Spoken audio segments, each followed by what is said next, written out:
সম্মাননা স্মারক প্রদান করে, যাতে তার দেশপ্রেম ও নেতৃত্ব গুণের এক উজ্জ্বল সাক্ষ্য। স্বাধীনতার পরও তার ব্যস্ত সময় কাটছে জনমানুষের সেবা ও রাষ্ট্রীয় উন্নয়নে। এই সম্মাননা স্মারক প্রদান করা হচ্ছে।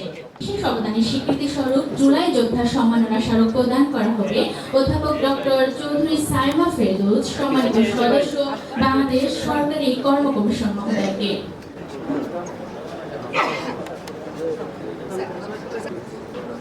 সম্মানিত স্মারক তুলে দিচ্ছেন প্রকৌশলী আব্দুর রাজ্জাক মহোদয়।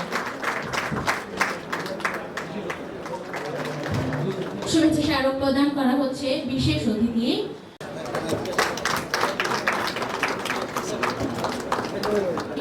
সভাপতি প্রকৌশলী মোহাম্মদ আব্দুর রাজ্জাক মহোদয়কে।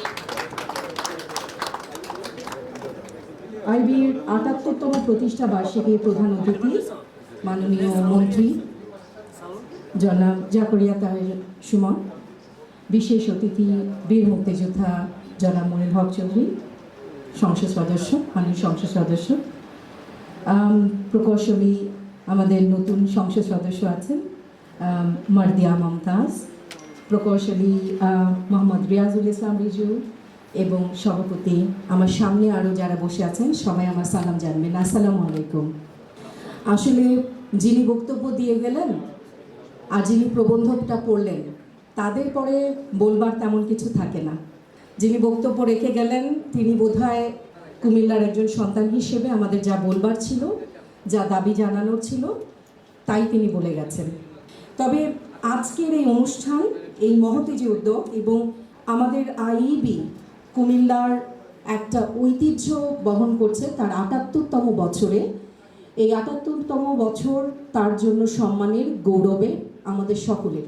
এই অনুষ্ঠানে আমাকে আমন্ত্রণ জানানোর জন্য আপনাদের সকলকে ধন্যবাদ জানাচ্ছি। আমার পরিচয়ের সাথে হয়তো বা জুলাই খুব ওতপ্রোতভাবে জড়িত। আমি এখানে দাঁড়িয়ে আছি একজন বীর মুক্তিযোদ্ধার সন্তান হিসেবে, গর্বিত সন্তান। জুলাইয়ের সাথে আমার যদি কিছু সম্পৃক্ততা আপনারা জুড়ে দেন সেটা আমার জন্য অত্যন্ত সম্মানের। আমাকে তা বলে দেয় ইতিহাসের বাঁকবদলে বিভিন্ন সময়ে জাতি কোনো না কোনোভাবে সাহসের সাথে মাথা উঁচু করে দাঁড়ায়, প্রতিবাদ জানায়, বাংলাদেশ তার অধিকারগুলো বুঝে নেয়।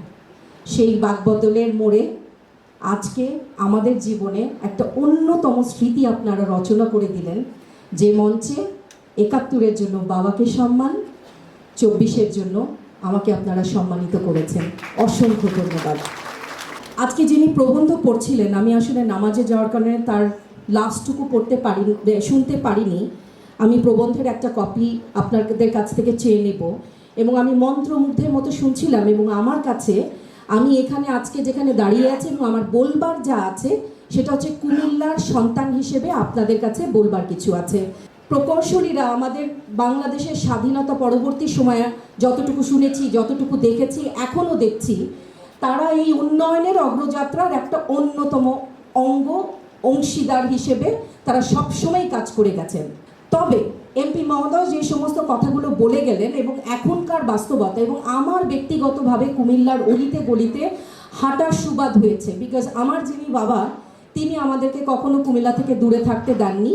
তার এলাকার অলি গলি তস্যগলি আমাদেরকে মুখস্থ করিয়েছেন। তার জনসাধারণ কি অবস্থায় থাকে তা আমাদেরকে ব্যক্তিগতভাবে অনুধাবন করাবার জন্য তিনি একটা কৌশল সবসময় অবলম্বন করেন, যেন মানুষের কষ্টগুলো উপলব্ধি করতে পারি।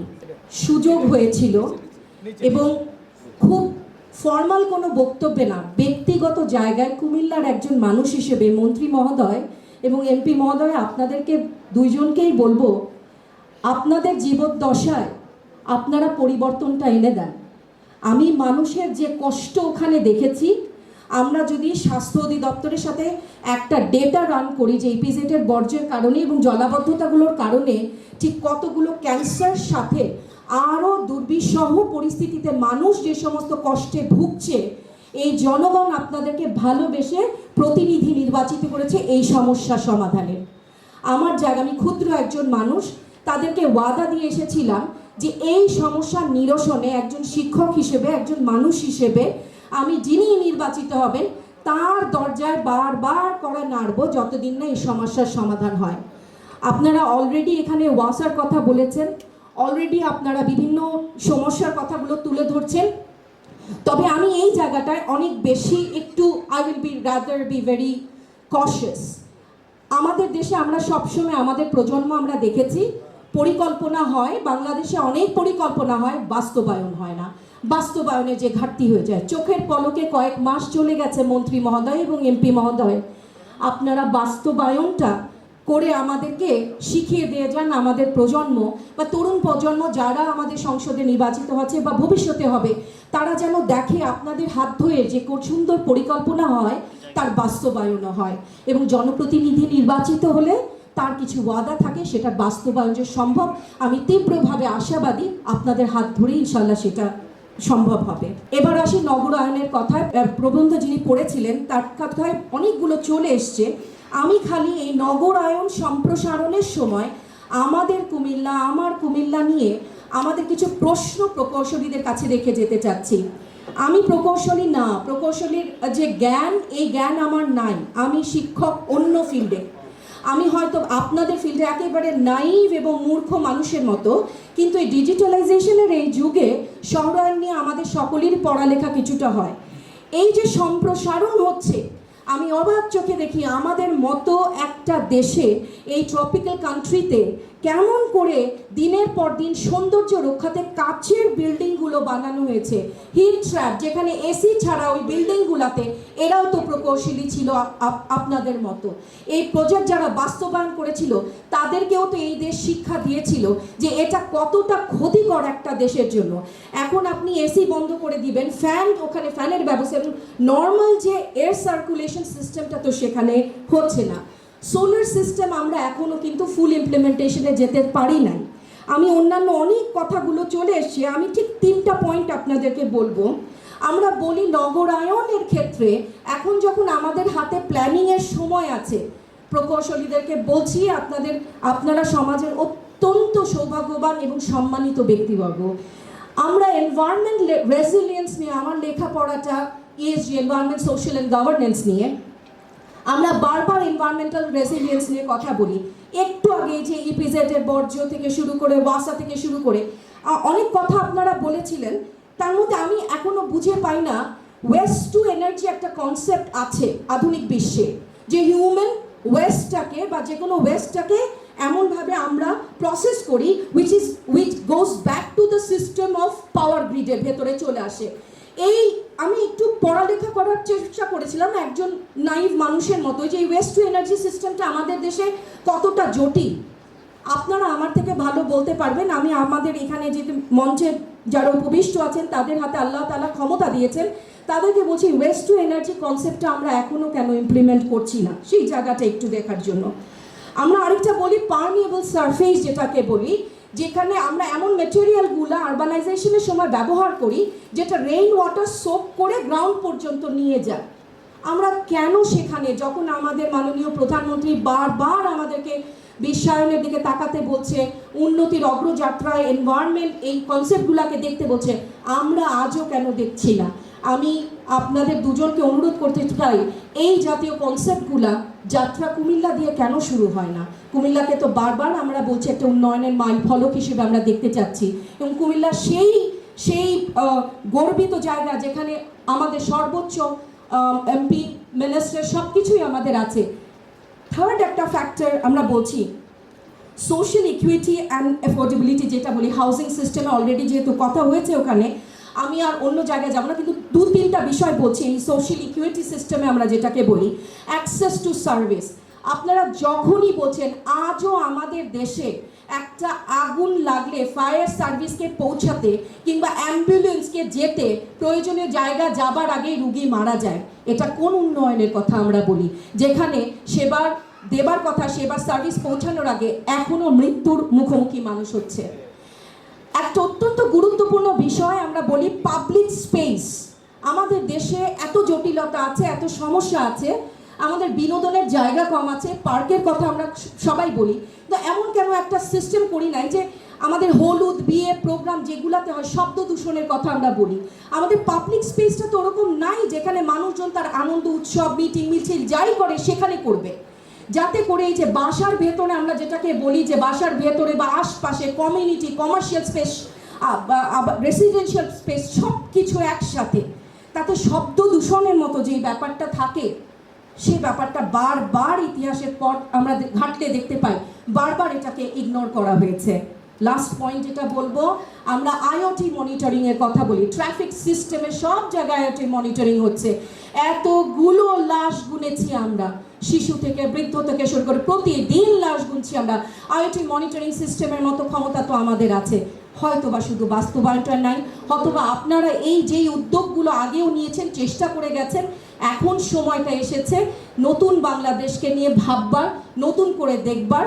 এই জাতীয় স্পেসের সাথে লাস্ট একটা পয়েন্ট বলি, আমাদের মানুষের সাথে সাথে পশু পাখির কথা আমরা বারবার ভুলে যাই। এনভায়রনমেন্টের গ্রিনারির একটা অন্যতম অংশ। আপনারা যারা প্ল্যান করবেন, আমার মতো কিছু মানুষ অপেক্ষায় থাকবে আপনাদের ওই পরিকল্পনায় সবুজায়ন এবং আমাদের সাথে যেসব আমাদের সাথেই থাকছে যারা পশু পাখি, তাদের জন্য, তাদের একটা আবাসস্থলের জন্য আমাদের সেই প্ল্যানে কি আছে দেখবার জন্য। আবারও আপনাদেরকে ধন্যবাদ জানাচ্ছি এবং আশা করছি সুন্দর একটা কুমিল্লা দেখবার জন্য, এবং বাস্তবায়নে আপনাদের পাশে থাকবো আমার সর্বক্ষমতা নিয়ে ইনশাআল্লাহ। Riazul Islam Riju, president engineers institution Bangladesh ও চেয়ারম্যান রাজধানী উন্নয়ন কর্তৃপক্ষ মহোদয়কে তার বক্তব্য রাখার জন্য বিনীতভাবে অনুরোধ জানাচ্ছি। বিসমিল্লাহির রহমানির রহিম। আজকের এই সেমিনার সম্বর্ধনা অনুষ্ঠানের সম্মানিত প্রধান অতিথি, গণপূর্ত ও গৃহায়ন মন্ত্রণালয়ের মাননীয় মন্ত্রী জনাব জাকারিয়া তাহের এমপি, অনুষ্ঠানের বিশেষ অতিথি বীর মুক্তিযোদ্ধা সংসদ সদস্য মনিরুল হক চৌধুরী, প্রকৌশলী মার্দিয়া মমতাজ এমপি এবং অধ্যাপক ডক্টর চৌধুরী সাইমা ফেরদৌস, উপস্থিত আইবির প্রকৌশলীবৃন্দ, সামনে উপবিষ্ট প্রকৌশলী ও সুধীবৃন্দ, সাংবাদিকবৃন্দ, আসসালামু আলাইকুম। আমি বেশি বক্তব্য দিব না। আমি সবার আগে বলবো যে আমার অত্যন্ত শ্রদ্ধেয় বীর মুক্তিযোদ্ধা মনিরুল যে কথাগুলো বলেছেন, আমি তার সঙ্গে শতভাগ একমত। ইঞ্জিনিয়ারিং ইনস্টিটিউট আমরা ফেসিলিটেট করি সব ডিপার্টমেন্টকে, আপনাদের রাজনৈতিক ব্যক্তিবর্গকে, তারপরে যারা আমলা আছেন সবাইকে আমরা উদ্বুদ্ধ করি এই দেশের উন্নয়নের সঙ্গে সম্পৃক্ত করার জন্য। কিন্তু অ্যাজ এ ইঞ্জিনিয়ার্স ইনস্টিটিউশন আমাদের কোনো প্রশাসনিক ক্ষমতা নাই, আমরা শুধু আপনাদেরকে ফেসিলিটেট করতে পারি, মোটিভেট করতে পারি, তথ্যগুলো জানাতে পারি। This is number one. আর রাজুকের চেয়ারম্যানের টেরিটরি এটা বাইরে, হ্যাঁ, দিস ইজ দুইটা ইনফরমেশন আপনাকে দিলাম স্যার। আর আমি একটা জিনিস বিশ্বাস করি, যেখানে মনিরুল হক চৌধুরীর মতো একটা ল্যাঙ্গুয়েজ ইউজ করে তেজি মানুষ আছেন, আর যেখানে আমার মন্ত্রীর মতো সুশীল একজন মানুষ আছেন, সেইখানে এই দাবি কুমিল্লায় বাস্তবায়ন হবে না, এটা আমি বিশ্বাস করি না। এটা আপনাদের হাত ধরেই সম্ভব।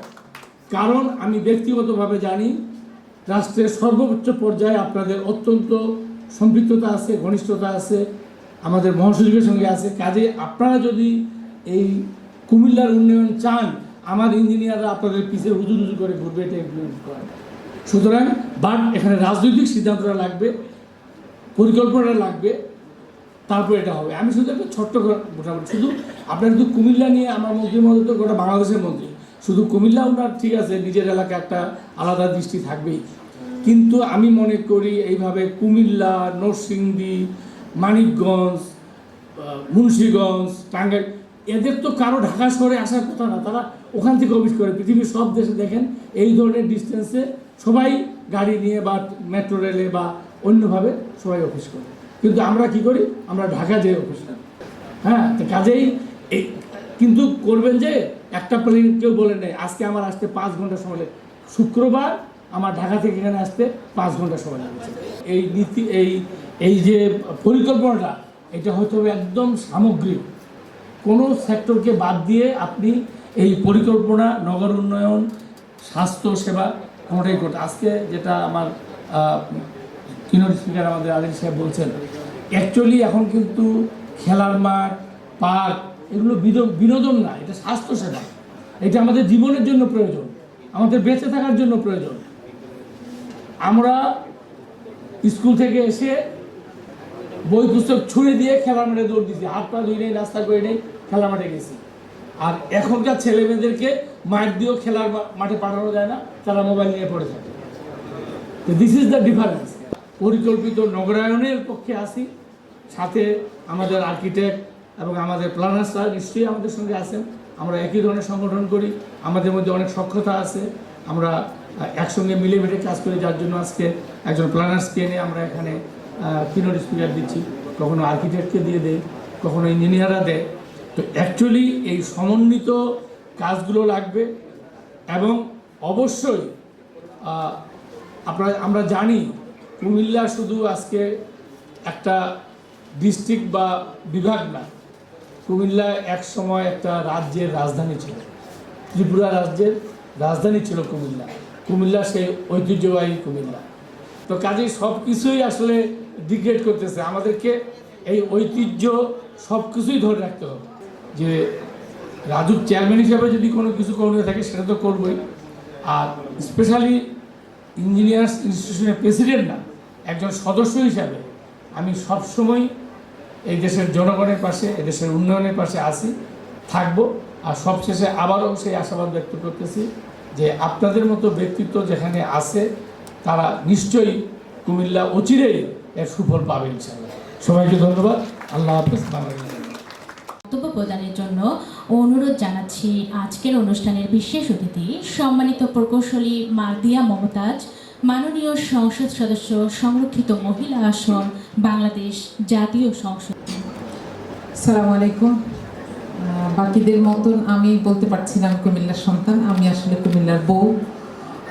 তো আপনাদের এখানে পার্মানেন্ট অতিথি, তো আমি আসলে কৃতজ্ঞ। আপনারা এত সুন্দর একটা আয়োজনে আমাদেরকে স্মরণ করেছেন। বিশেষ করে সকল ইঞ্জিনিয়ারদের সাথে সম্মান জানাতে চাই প্রধান অতিথি জনাব মাননীয় মন্ত্রী জাকারিয়া তাহের এমপিকে।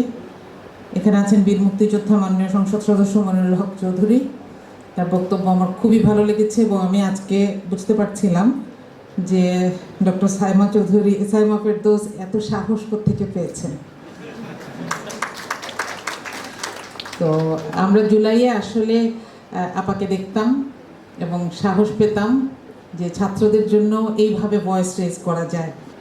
আছেন প্রকৌশলী Riazul Islam Riju, president IB, chairman Raju, এছাড়া ভাইস প্রেসিডেন্ট বৃন্দ এবং সভাপতি সহ ঢাকা সেন্টারের চেয়ারম্যান আছেন, ঢাকা কেন্দ্রের সেক্রেটারি আছেন, কম্পিউটার ইঞ্জিনিয়ারিং ডিভিশনের সেক্রেটারি আছেন, যার অজুহাতে এবং সৌজন্যে আমি আজকে আপনাদের এখানে বউ হয়ে আসতে পেরেছি।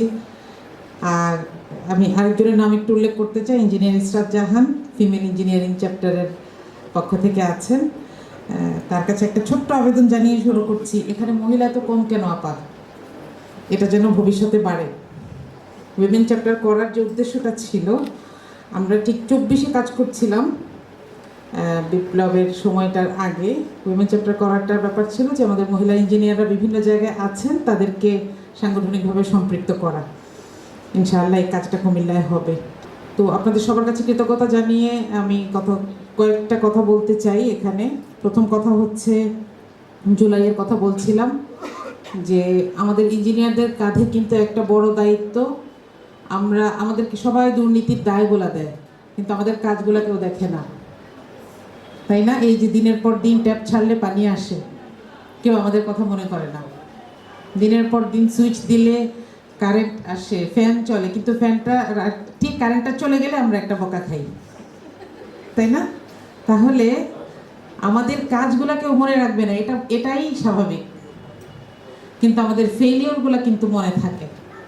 এই জন্য জুলাই আমাদেরকে যেটা শিখিয়েছে, আমাদের দেশে একটা নতুন সরকার এসেছে, সেই সরকারকে আমরা সর্বতোভাবে সহযোগিতা করব ঠিকই, এবং সাথে সাথে এটাও মনে রাখবো আমাদের যার যার অবস্থান থেকে যেন আর কোনো দিন আমাদের কাজের কারণে কোনো ফেসিস্ট আমাদের উপর চেপে বসতে না পারে, যেন আর কোনো দিন এমন কোনো ফেসিস্ট আমাদের উপর চেপে বসতে না পারে যিনি নিজে পালিয়ে যাওয়ার সময় জাতীয় মসজিদের খতিব থেকে শুরু করে সবাইকে নিয়ে পালিয়ে যেতে হয়। এরকম জায়গায় আমরা আর কখনো যেতে চাই না, এটা আমাদের মাথায় থাকা উচিত। আর দ্বিতীয় কথা হচ্ছে, ইঞ্জিনিয়ার আমি পাশ করেছি 2009 বুয়েট থেকে, আমি সিভিল ইঞ্জিনিয়ার। তো তখন থেকে আমাদের স্যাররা যে কথাটা আমাদেরকে বারবার বলেছেন সেটা হচ্ছে যে একজন ডাক্তারের ভুলে একজন মারা যায়, কিন্তু ইঞ্জিনিয়ারের ভুলে অনেক মানুষ মারা যায়। আমরা যখন পড়ি তখন রানা প্লাজার ঘটনাটা ঘটে, আমি যখন মাস্টার্স করছি, তারপরে র্যাঙ্কস বিল্ডিংয়ের ঘটনাটা ঘটে, ইঞ্জিনিয়ারিং ফেলিওর, তাই না? এবং এগুলোর কারণে মৃত্যুর সংখ্যা কিন্তু গোনা যায় না। এই জায়গাটা যদি মাথায় রাখি, আমাদের সততা আমাদের সাথে সাথে কবরে যাবে। আমি আমার বাবাকে দেখেছি, আমার আব্বু ইঞ্জিনিয়ার, ইলেকট্রিক্যাল ইঞ্জিনিয়ার, এখনও কাজ করছেন আলহামদুলিল্লাহ। তো যখন বিজেএমসিতে ছিলেন আমাদের বাসায় অনেক কিছু আসতো, এই যে ঠিকাদাররা বিভিন্ন জিনিস নিয়ে আসতো, তো আব্বু আবার ফেরত দিতেন। কখনো কখনো এরকম হয়তো যে চুপে চুপে করে দরজার বাইরে দুইটা মাছ রেখে, বড় বড় মাছ রেখে চলে যেত, তো আবার ফোন করে গেট থেকে ফিরিয়ে এনে তাদেরকে এটা ধরায় দিতেন। এবং তাদেরকে যে কথাগুলো বলতেন আমরা পরে শুনেছি, আমি তখন অনেক ছোট, বলতেন যে আমার একটা ছেলে মেয়েরও হাতের একটা আঙ্গুল বাঁকা দেন নাই আল্লাহ, আমি যদি ঘুষ খাই আমার ছেলে মেয়ের উপর দিয়ে হয়তো আল্লাহ আমাকে শাস্তি দিবে। আমাদের এই জায়গাটার ব্যাপারে তো সততার কথা বলছিলাম। এবার মাননীয় গণপূর্ত মন্ত্রণালয়ের মন্ত্রী এখানে আছেন, আমি কয়েকটা, এবং রাজুকের চেয়ারম্যান এখানে আছেন, আমি কয়েকটা বিষয় একটু আপনাদের পক্ষ থেকে অনুরোধ করতে চাই। দেখেন, আমাদেরকে সবসময় বলা হয় যে আমরা কাজ করি না বা আমরা কাজ করতে পারি না, কিন্তু আমাদেরকে কাজ করার সুযোগও কিন্তু দেয়া হয় না। আমি তিনটা বিষয় একটু মাননীয় মন্ত্রীর দৃষ্টি আকর্ষণ করতে চাই। প্রথমটা হচ্ছে যে আমাদের দেশে যে বিল্ডিং পাস করানো হয়, বিল্ডিং করার আগে এইটার কেবলমাত্র আর্কিটেকচারাল প্ল্যানটা পাস করা হয়, কোথায় কোন রুম হবে, কিন্তু ইঞ্জিনিয়ারিং প্ল্যানটা পাস করানো হয় না। এবং এটার কারণে যে ফল্টি বিল্ডিংগুলো হচ্ছে, এবং এটার কারণে আমাদের সিভিল ইঞ্জিনিয়ারদেরকে এখন শুনতে হয় যে আমার বাড়ি তো রাজমিস্ত্রি ডিজাইন করছে, আপনি এত টাকা চান কেন? তাহলে আমরা তো কাজ করার সুযোগই পাচ্ছি না। দ্বিতীয়ত হচ্ছে যে এই যে একটা বিল্ডিং আবাসিক হিসেবে বানানো হয়, এরপর এইটার প্রতিটি তলায় একটি করে রেস্টুরেন্ট হয়, নইলে একটা স্কুল হয়, নইলে একটা হাসপাতাল হয়। এই যে অকুপেন্সি, এটা নিশ্চিত করার দায়িত্ব যেই কর্তৃপক্ষগুলো, এটা কিন্তু আইন আছে, খুব সুন্দর আইন আছে, ফর্ম আছে, একটা প্রতিনিধি দল যাবে, কারা কারা যাবে, সমস্ত প্রসেস আছে, কিন্তু এটা একটা কাজের গরু, এটা কোনো প্রয়োগ নাই। আমরা বেইলি রোডে এখনও দেখি একটা কঙ্কাল বিল্ডিং, পোড়া বিল্ডিং দাঁড়িয়ে আছে, কেবলমাত্র আমাদের ফেলিওর, কিন্তু আমাদের ইঞ্জিনিয়ারদের ওখানে কিছু করার ছিল না, কেউ আমাদেরকে ডাকে নেই। অকুপেন্সি সার্টিফিকেট নিয়ে আর একটু সচেতনতা দরকার, আসল কথা এটা কাজটা শুরু করা দরকার। আর তৃতীয়ত যেটা নিয়ে কথা বলতে চাই, বিল্ডিং মেটেরিয়াল হিসেবে ইটের ব্যবহার বন্ধ করার সময় এখন বাংলাদেশের এসেছে। আমরা ইটের নামে একটা প্রচণ্ড রকমের পরিবেশ বান্ধব নয় এমন একটা মেটেরিয়াল জাতির উপর চাপিয়ে দিচ্ছি প্রতিদিন। অন্তত সরকারি স্থাপনাগুলোতে ইটের বিকল্প চমৎকার জিনিসপত্র আছে, আমাদেরকে বললে আমরা ইনশাআল্লাহ বইয়ের থেকেই আমরা একটা হেল্প করতে পারবো, কিন্তু এখানে আমি মনে করি যে খুবই জরুরিভাবেই সরকারি সিদ্ধান্ত প্রয়োজন। এখানে আরেকটা বিষয় হচ্ছে, এটা শুধু পরিবেশ বান্ধব নয় সেটাই না, এই যে এক একটা রাঙ্গামাটিতে একটা স্কুল করার জন্য যেখান থেকে এই যে মেটেরিয়ালগুলো নিয়ে যাওয়া হয়, একটা স্কুলে 3 গুণ 4 গুণ খরচ হয়ে যায় ট্রান্সপোর্টেশনে, লোকাল মেটেরিয়াল দিয়ে করা হলে এটা হতো না। তো সেক্ষেত্রে আমি বলবো যে অন্তত সরকারি স্থাপনাগুলোতে আমরা নতুন করে আর ইটের ব্যবহার দেখতে চাই না, এবং আমাদের ইট ভাটাগুলো মাইলকে মাইল পরিবেশ ধ্বংস করে দিচ্ছে, আমাদের স্বাস্থ্যের জন্য ঝুঁকি এনে দিচ্ছে। এই জায়গাগুলো বন্ধ করার জন্য মাননীয় মন্ত্রী ব্যবস্থা করবেন। তো এই বলে আপনাদের ধৈর্যের জন্য আপনাদেরকে শুকরিয়া জানিয়ে শেষ করছি, আমাদের জন্য দোয়া করবেন। আসসালামু আলাইকুম। মোহাম্মদ আব্দুর রাজ্জাক, চেয়ারম্যান আইইবি কুমিল্লা কেন্দ্র মহোদয়কে। বিসমিল্লাহির রহমানির রহিম। অধ্যক্ষ সভা, সম্মানিত প্রধান অতিথি জনাব জাকারিয়া তাহের এমপি, গৃহ ও গণপূর্ত মন্ত্রণালয়ের মাননীয় মন্ত্রী, বিশেষ অতিথি বীর মুক্তিযোদ্ধা জনাব মনির হক চৌধুরী, মাননীয় সংসদ সদস্য কুমিল্লা 6 নির্বাচনী এলাকা, সম্মানিত বিশেষ অতিথি প্রকৌশলী মার্দিয়া মমতাজ, মহিলা সংরক্ষিত আসনের মাননীয় সংসদ সদস্য, সম্মানিত বিশেষ অতিথি আইবি প্রেসিডেন্ট ও রাজুকের চেয়ারম্যান প্রকৌশলী মোহাম্মদ রিয়াজুল ইসলাম রিজু, জুলাই যোদ্ধা, বাংলাদেশ সরকার সাচিবিক কমিটির আহ্বায়ক প্রফেসর সোহেব বাসী হাবলু এবং অন্যান্য নেতৃবৃন্দ, সহকারী সাধারণ সম্পাদকবৃন্দ, ঢাকা কেন্দ্র থেকে আগত সম্মানী সম্পাদক কে এম আসাদুজ্জামান চূর্ণ এবং চেয়ারম্যান হেলাল তালুকদার এবং ভাইস চেয়ারম্যান আব্দুল আল মামুন এবং আইবি হেডকোয়ার্টারের কেন্দ্রীয় কাউন্সিল, অনেক কেন্দ্রীয় কাউন্সিল সদস্য আছেন এখানে। ঢাকা, চট্টগ্রাম, ফেনী, নোয়াখালী, লক্ষ্মীপুর, চাঁদপুর হতে আগত প্রকৌশলীবৃন্দ, উপস্থিত প্রকৌশলী ও সম্মানিত অতিথিবৃন্দ, আসসালামু আলাইকুম রহমতুল্লাহ। আইবি কুমিল্লা কেন্দ্রের পক্ষ থেকে আপনাদের সবাইকে জানাই শুভেচ্ছা। প্রথমে আমি শ্রদ্ধার সাথে স্মরণ করি 52-এর ভাষা আন্দোলনে শহীদ, 71-এর মহান মুক্তিযোদ্ধাদের এবং 24 জুলাই যোদ্ধাদের। আমাদের পেশাটি অনন্য, আমরা স্বপ্নের নকশা করি এবং তা মাটিতে বাস্তবায়ন করি। আজকের এই আধুনিক সভ্যতা, আকাশচুম্বী ভবন, দ্রুতগতিতে যোগাযোগ ব্যবস্থা কিংবা মুহূর্তের মধ্যে বিশ্বকে হাতের মুঠায় এনে দেওয়া ইন্টারনেট, সব কিছুর নেপথ্যে রয়েছে প্রকৌশলীদের মেধা, শ্রম ও সততা। আমরা শুধু সমস্যার সমাধান করি না, বরং সমস্যা আসার আগেই তার টেকসই প্রযুক্তিগত সমাধান তৈরি করি। শুধু অবকাঠামো উন্নয়নেই আমাদের লক্ষ্য নয়, বর্তমান ক্লাইমেট চেঞ্জ বা জলবায়ু পরিবর্তনের এই যুগে আমাদের দায়িত্ব আরও বেড়েছে। টেকসই উন্নয়ন, নবায়নযোগ্য শক্তি এবং ডিজিটাল সক্ষমতা বৃদ্ধির মাধ্যমে দেশকে সামনে এগিয়ে নিয়ে যাওয়ার মূল দায়িত্ব আমাদের। আমাদের কাজ যেন মানুষের জীবনকে আরও সহজ ও নিরাপদ করে।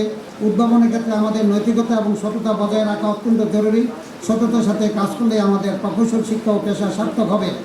আমাদের কাজের মাধ্যমে আমরা শুধু অবকাঠামো তৈরি করি না, আমরা মানুষের জীবনযাত্রার মান উন্নয়ন করি। আমরা আমাদের মেধা ও প্রযুক্তিকে কাজে লাগিয়ে একটি স্মার্ট, সুন্দর এবং মানবিক বাংলাদেশ গড়ে তুলি। আমাদের উদ্ভাবন যেন সমাজের শেষ প্রান্তের মানুষের মুখে হাসি ফোটায়। আইবির কার্যক্রমের অংশ হিসেবে বিভিন্ন সচেতনামূলক কর্মসূচি যেমন সেমিনার, প্রশিক্ষণ ও কর্মশালা আয়োজন করার জন্য কোনো কনভেনশন হল কুমিল্লায় নেই। আমি মাননীয় সংসদ সদস্য দল এবং মাননীয় মন্ত্রী দৃষ্টি আকর্ষণ করে বলছি, আইবি কুমিল্লা কেন্দ্রের পক্ষ থেকে আবেদন করছি কুমিল্লা কেন্দ্রে একটি অত্যাধুনিক কনভেনশন হল নির্মাণ সহ একটি মাল্টিপারপাস বিল্ডিং নির্মাণের জন্য গণপূর্ত মন্ত্রণালয় হতে প্রকল্প গ্রহণ করা এবং কুমিল্লা উন্নয়ন কর্তৃপক্ষ যখন হয় উন্নয়নমূলক কমিটিতে আইবির সম্পৃক্ত রাখার জন্য অনুরোধ করছি। আমরা প্রযুক্তির অপব্যবহার রোধ করে মানুষের কল্যাণে কাজ করব এবং বর্তমান বাংলাদেশের মাননীয় প্রধানমন্ত্রী জনাব তারেক রহমানের স্মার্ট বাংলাদেশ গঠনে আমাদের সেরাটা দিয়ে যাব ইনশাল্লাহ। পরিশেষে আজকের অনুষ্ঠানের প্রধান অতিথি, বিশেষ অতিথি, সম্মানিত অতিথি, উপস্থিত সকল প্রকৌশলী, গণমাধ্যম ব্যক্তিত্ব সহ সকলের প্রতি আমি কৃতজ্ঞতা প্রকাশ করছি। ধন্যবাদ সবাইকে। আমাদের আজকের অনুষ্ঠানের প্রধান অতিথি গণপ্রজাতন্ত্রী বাংলাদেশ সরকারের গৃহায়ন ও গণপূরণাব জাকারিয়া তাহের এমপি মহোদয়কে, মাননীয় মন্ত্রী জনাব জাকারিয়া তাহের এমপি মহোদয়। বিসমিল্লাহির রহমানির রহিম। আজকের এই অনুষ্ঠানের মাননীয় সভাপতি প্রকৌশলী মোহাম্মদ আব্দুল রাজ্জাক, উপস্থিত বিশেষ অতিথি বীর মুক্তিযোদ্ধা আমাদের কুমিল্লা এই আসনের মাননীয় এমপি জনাব মোহাম্মদ চৌধুরী, উপস্থিত মাননীয় সংসদ চৌধুরী এমপি, উপস্থিত প্রকৌশলী মার্দিয়া মমতাজ এমপি, আমাদের রাজুকের চেয়ারম্যান এবং আইবির প্রেসিডেন্ট প্রকৌশলী মোহাম্মদ রিয়াজুল ইসলাম রিজু এবং আমার বোন যাদের নিয়ে আমি গর্ব করি 24-এর যোদ্ধা প্রফেসর সাইমা। আজকে সামনে উপস্থিত সুধীবৃন্দ, আসসালামু আলাইকুম। আজকে এই অনুষ্ঠানে এসে সবচেয়ে যেটা ভালো লাগছে বা আমার জীবনের এই প্রথম অভিজ্ঞতা যে বাবা এবং মেয়ে দুইজন মুক্তিযোদ্ধাকে একসাথে সম্মানিত হয়ে দেখা।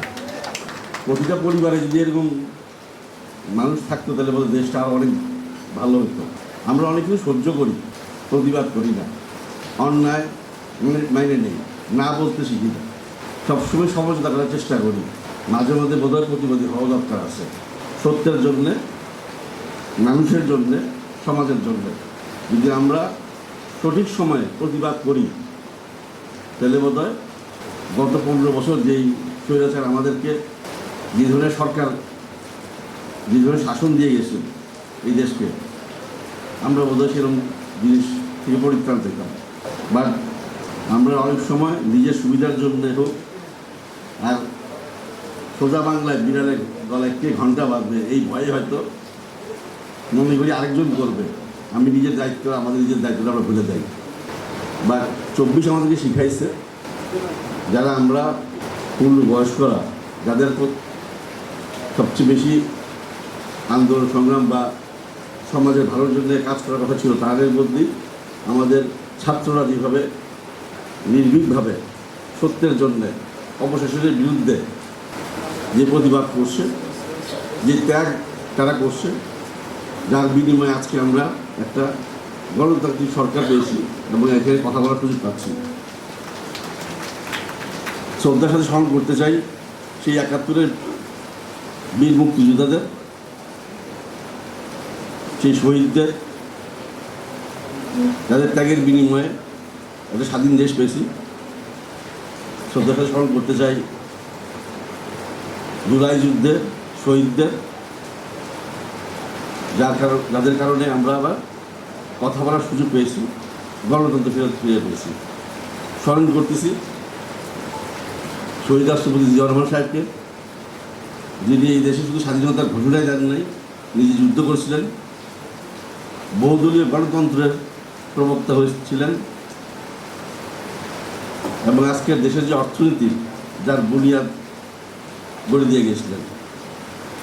শ্রদ্ধার সাথে স্মরণ করতে চাই দলের মা দেশনেত্রী এবং খালেদা জিয়াকে, যার আপসী লড়াইয়ের কারণে আমরা এই গণতন্ত্র ফিরে পেয়েছি, যিনি কোনোদিন অন্যায়ের সাথে আপোষ করেননি। আজকে আপনাদের সামনে কথা বলতে সুযোগ পেয়েছি এই এতগুলি মানুষের ত্যাগের কারণে।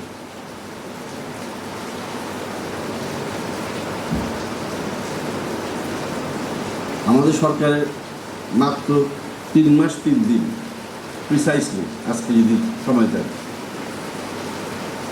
যদি দেখেন বলতে পারি এই 3 মাস 13 দিনে 3 দিনে আমাদের বর্তমান প্রধানমন্ত্রী যে পরিমাণ ত্যাগ এবং কষ্ট করে চলছেন, যেভাবে লিডারশিপ দিয়ে যাচ্ছেন আমাদেরকে সাথে নিয়ে, এই 3 মাসের মধ্যে যেই কাজগুলি হয়েছে, অনেক গভর্নমেন্ট 5 বছর এত কিছু করতে পারে না। শুধু কুমিল্লার কথাই বলি, এই কুমিল্লাতে 2টা বিরাট ঘটনা ঘটছে। একটা হলো আমরা প্রথম সংসদেই কুমিল্লা ডেভেলপমেন্ট অথরিটি পাস করছি, কারণ যে কোনো কিছু পরিকল্পনা ছাড়া আগ বাড়তে পারে না। যখনই পরিকল্পনা ছাড়া কোনো কিছু তৈরি হয়, সেটা ভালো কিছু হইতে পারে না। সবসময় পরিকল্পনা দরকার আছে। অ্যান্ড কুমিল্লা ডেভেলপমেন্ট অথরিটি কাজটাই হবে এই কুমিল্লাকে কীভাবে সুন্দরভাবে নগরায়ণ করা যায় এবং এটাকে একটা সুন্দর মানুষের বাসযোগ্য শহরে পরিণত করা যায়, সেই সম্পূর্ণ প্ল্যানটা দেয়। আমার সুবিধা সুযোগ হয়েছে যে এই আইনটা আমার হাত দিয়ে পাশ হয়েছে সংসদে। আমি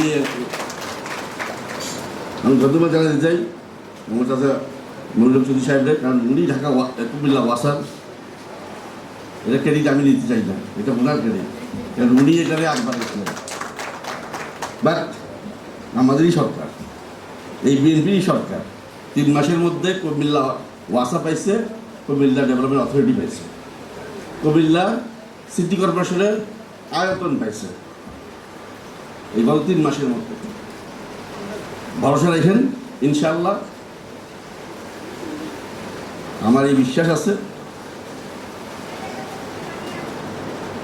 আমাদের যে মুরব্বীরা আছে সাথে, আমার সাথে মৌলভ চৌধুরী সাহেব আছেন, আমাদের আরেক মন্ত্রী ইয়াসিন ভাই আছেন, আমরা কুমিল্লার জন্য সর্বাত্মক চেষ্টা করবো আগামী 5 বছর জন্য কুমিল্লা যতটুকু সম্ভব করা যায়। আমি আপনাদেরকে যদি বলতে পারি, আমাদের গণপূর্ত মন্ত্রণালয়ে একটা ডিপার্টমেন্ট আছে কল ইউডিডি, আরবান ডেভেলপমেন্ট অথরিটি, যারা কাজ করে, তারা অলরেডি সারা দেশের পরিকল্পনার জন্য 2025 থেকে 2035 একটা কার্যক্রম হাতে দিচ্ছে। তাদের কাজই হলো টাউনশিপ প্ল্যানিং। তো যেহেতু আমার মন্ত্রণালয়ের অধীনে আছে, তো কতটুক কাজ করছি যে কুমিল্লাতে সবার আগে প্ল্যানিংটা হয়। তো কুমিল্লা ডিস্ট্রিক্ট অলরেডি সেই প্ল্যানিংয়ের মধ্যে ঢুকছে। আগে কুমিল্লা সিটি কর্পোরেশন হবে এবং পর্যায়ক্রমে পুরো ডিস্ট্রিক্টের প্রতিটা উপজেলা নিয়ে তারা প্ল্যানিংটা করবে যে কোথায় সত্যিকার অর্থে কীভাবে নগরায়ণ হওয়া উচিত। আমাদের গ্রামে গুলিতেও যেখানে সেখানে মানুষজন বাড়িঘর করতেছে, তাতে আমাদের কৃষি জমিগুলি শেষ হয়ে যাচ্ছে। সো আমাদের সারাটা দেশকেই একটা সুন্দর প্ল্যানিংয়ের মাধ্যমে আনার জন্য জোনিং যেটাকে বলে, যে কোথায় আবাসিক হবে, কোথায় শিল্প হবে, কোথায় বাণিজ্যিক কার্যক্রম হবে, এই পুরো প্ল্যানিংটা নেওয়ার জন্য এই ডিপার্টমেন্টটা তারা সরকারের জন্য করে থাকে। কুমিল্লাতেই তারা খুব শীঘ্রই এই কাজটা শুরু করবেন, বিশেষ করে কুমিল্লা সিটি কর্পোরেশনকে দিয়ে কথা বলি। ওয়েস্ট টু পাওয়ার নিয়ে আমার বোন একটা কথা বলছেন, আপনি জেনে খুশি হবেন।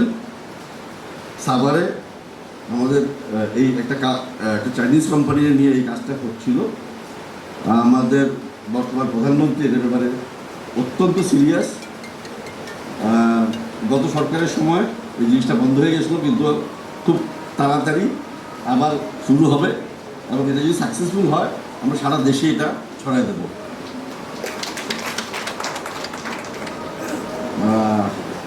এমপি মহোদয় আরেকটা প্রশ্ন করছে যে বর্তমানে আমাদের প্ল্যান পাস হয় শুধু আর্কিটেকচারের ড্রয়িং দিয়ে, এটা হতো, কিন্তু আপনি জেনে খুশি হবেন রাজুক অলরেডি নতুন নিয়ম করছে এবং আমি সারা বাংলাদেশে এটা আমরা চালু করতেছি। যে কোনো বাড়ির বা ইমারতের প্ল্যান শুধু আর্কিটেকচার না, architecture, structure as well as electromechanical যে প্রোগ্রাম সবগুলি সমন্বয় করে একসাথে দিলেই প্ল্যানটা পাস হবে। রাজুকে এটা অলরেডি আমরা বোধহয় কার্যক্রম শুরু করছি এবং রাজুকের সাথে সাথে আমাদের যে অন্যান্য ডেভেলপমেন্ট অথরিটিগুলি আছে সারা বাংলাদেশে, আমরা প্রত্যেকটা ডেভেলপমেন্ট অথরিটি এই আকারেই শুরু করব। হলো ব্রিক্স নিয়ে একটা কথা বলছে, পিডাব্লিউডিতে আমরা অলরেডি সরকারি কিছু ভবন হচ্ছে, আমরা চেষ্টা করতেছি ওখানে মাটির ব্রিক্স না রেখে যে ইট দিয়ে যে হলো ব্রিক্সটা তৈরি হয় সেটা দিয়ে করতে। একটা প্রবলেম হয় যেটা হলো যে হলো ব্রিক্সের যে গাঁথনি করলে যদি আমাদের যারা মিস্ত্রিরা আসে তারা যদি এটা ঠিক মতো একটু দরদ দিয়ে না করে, কিছুদিন পর একটা ওয়ালে ক্র্যাক দেখা যায়। তাতে গিয়ে মানুষজন ভয় পায় যে বিল্ডিংয়েরই বুঝি স্ট্রেংথ নাই, আসলে এটা কিন্তু শুধু প্লাস্টারের ইয়ে। আজকেও আমি পিডাব্লিউডি ইঞ্জিনিয়ারের সাথে সাথে কথা বলছি যে কীভাবে এটা ইয়ে করা যায়। তো স্যার তাদের কথা, স্যার এই কাজটা করতে হলে আমাদের যে যারা এই রাজমিস্ত্রি যারা এই কাজটা করে তাদেরকে ট্রেনিং দিতে হবে, তাদেরকে যোগ্য সম্মানই দিতে হবে যেন তারা যত্ন নিয়ে কাজটা করে। বা যেহেতু সরকারি কাজ, কন্ট্রাক্টর সাহেবরা যতটা পারে তাড়াহুড়া করে বিল দিতে ব্যস্ত, বাট আমরা আস্তে আস্তে অবশ্যই এই হলবিটি দিয়ে যাবো। কারণ আপনি যেটা বলছেন দুনিয়ার কোথাওতেই এই ইট দিয়ে যে মাটি কেটে ইট তৈরি করে এটা কোথাও নেই। তো আমাদের সরকার এর ব্যাপারে যথেষ্ট সচেতন, আমরা পিডাব্লিউডি থেকে এটা করার চেষ্টা করতেছি। আমরা হয়তো এটা নিয়ে করে সামনে সরকারি গাইডলাইন বা পলিসিও করবো, এটা ইচ্ছা আছে আমাদের।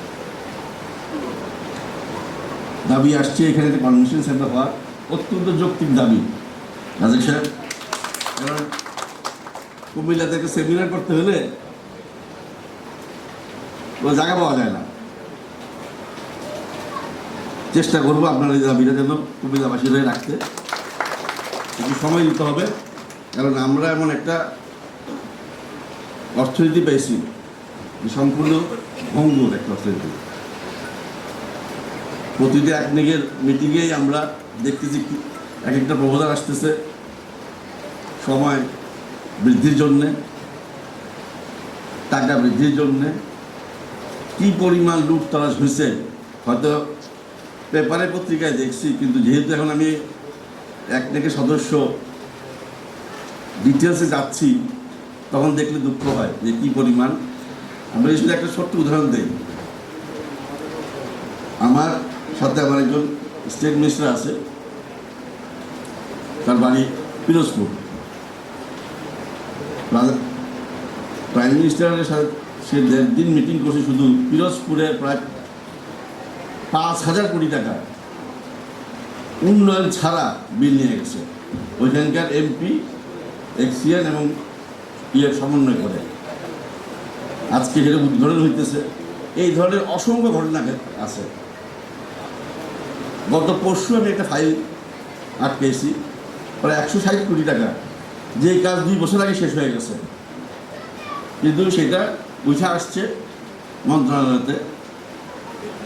তো আমার বুঝে আসে নাই যে সময় এক্সটেনশন কেন দিতে হবে।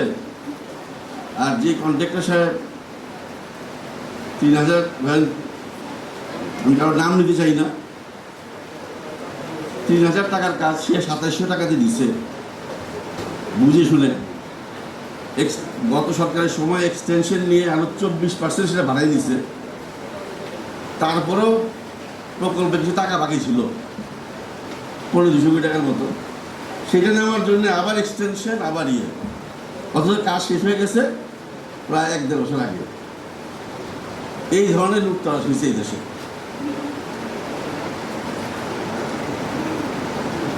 প্রধানমন্ত্রী সাথে আমাদেরকে সাথে নিয়ে নিজেও প্রায় 17 থেকে 18 ঘন্টা কাজ করেন, আমাদেরকে দিয়েও করাচ্ছেন, এবং সর্বদিকে নজর দেওয়ার চেষ্টা করতেছেন। একটু আগেই আমাদের রাজুকের চেয়ারম্যান সাহেব আমার কানে কানে বলছিল, স্যার কালকে রাত 10:30 পর্যন্ত শুধু আটকে রাখছে আমাদেরকে। আমাদের একটা বিকল্প রাস্তা তৈরি করার, ঢাকাতে রাজুকের একটা প্ল্যান আছে 300 ফিট থেকে বনশ্রী পর্যন্ত, ট্রাফিকটাকে একটু ইজি করার জন্য। ওই পরিমাণ ডিটেলসে যাচ্ছেন উনি। আল্লাহ ওনাকে দীর্ঘায়ু দেয়, সুস্থ রাখুক।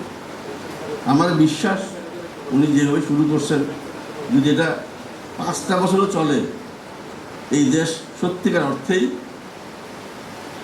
$1 ট্রিলিয়ন ইকোনমি হবে, এবং আমাদের গত 15 বছরে যেই যতটা পিছাইছি তার থেকে অনেক বেশি আগাবে।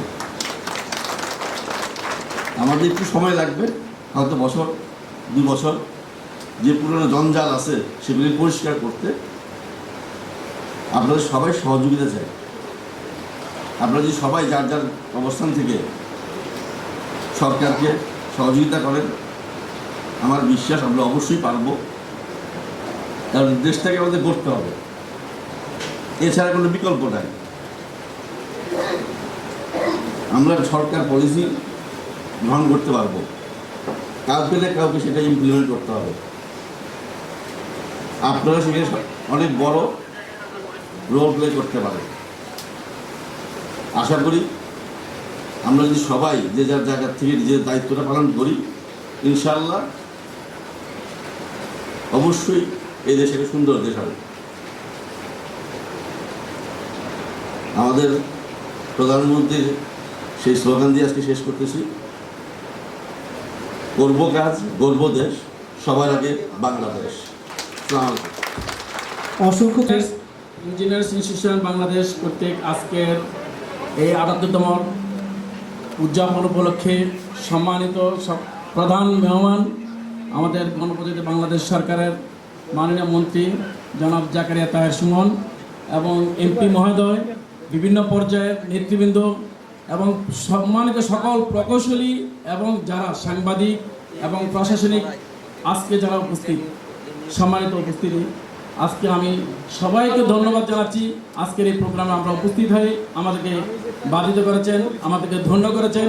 আমরা ইনশাল্লাহ এই ইঞ্জিনিয়ার্স ইনস্টিটিউশন কুমিল্লা কেন্দ্র থেকে আমরা আজকে যেই নগরায়ণ হয়েছে, যে নগরায়ণের যে ভূমিকার শীর্ষক আলোচনা হয়েছে, সেটা নিয়ে আমরা আজকে কাজ করব এবং এখান থেকে আমরা সারা বাংলাদেশকে গঠনের স্লোগান দেব ইনশাল্লাহ।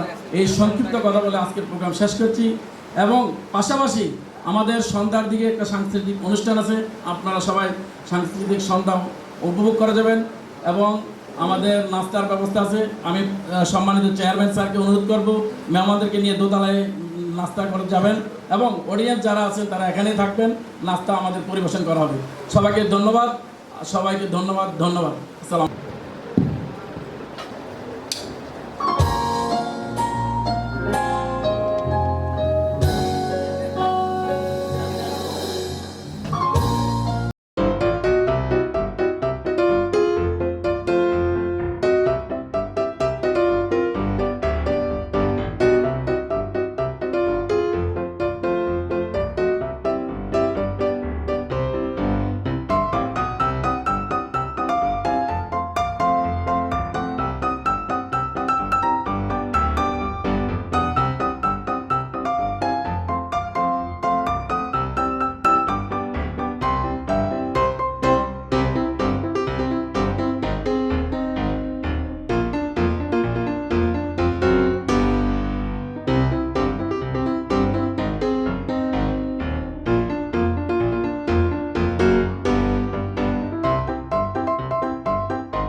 শেষ হয়ে গেছে, আমরা আবার কালচারাল প্রোগ্রামে ফিরে যাচ্ছে। এই পর্যায়ে গান নিয়েছে আমাদের ঢাকা থেকে আগত শিল্পী। সম্মানিত সুধী, এত সুন্দর আয়োজনে আমাদের পক্ষ থেকে সবাইকে অনেক অনেক ভালোবাসা শুভেচ্ছা জানাচ্ছি। Thank you.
নাচবো ওকে